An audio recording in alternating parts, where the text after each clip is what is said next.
In this video, we're going to look at the effects of a tariff on a small country. Let's look at somewhere like Australia.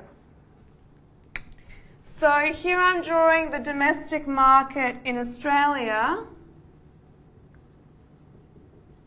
for motorbikes.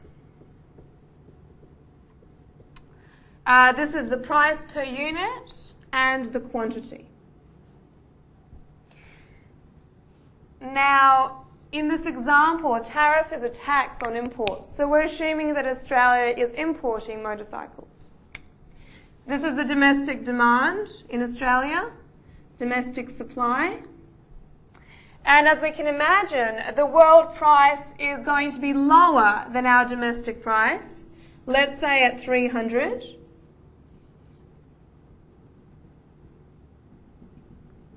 And if we bring this down, in your textbook example, this is 0.6 and 1.6.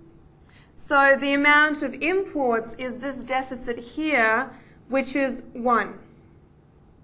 If we assume that this is in millions, then this is 1 million motorbikes that we're importing from the rest of the world.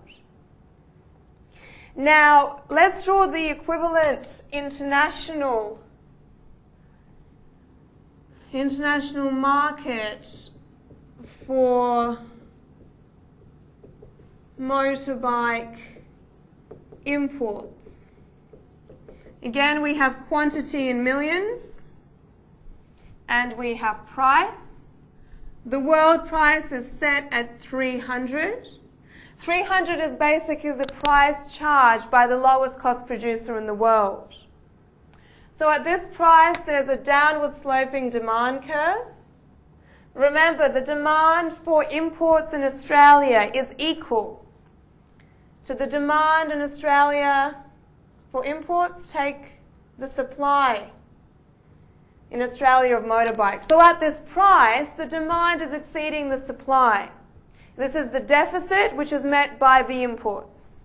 So the amount of imports at this price is 1 million motorbikes. A tariff is going to be like a markup on the lowest world price. So if we have a $30 tariff, it will increase the price to world price plus the tariff at 330. And this world price will apply on the international market.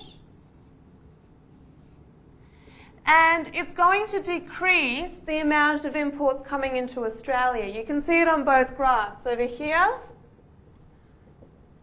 as well as over here. And according to your textbook example, this is 0.8 and 1.4. So the amount of imports has decreased to 0.6 million.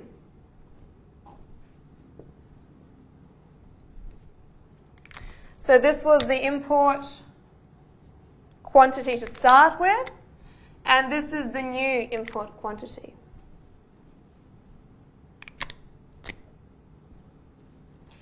You will notice that the small country does not face an upward sloping supply curve because it's really too small to influence the world supply of exports. That's why we're only looking at the demand curve in this market. Now, who do you think gains and who do you think loses from a tariff like this?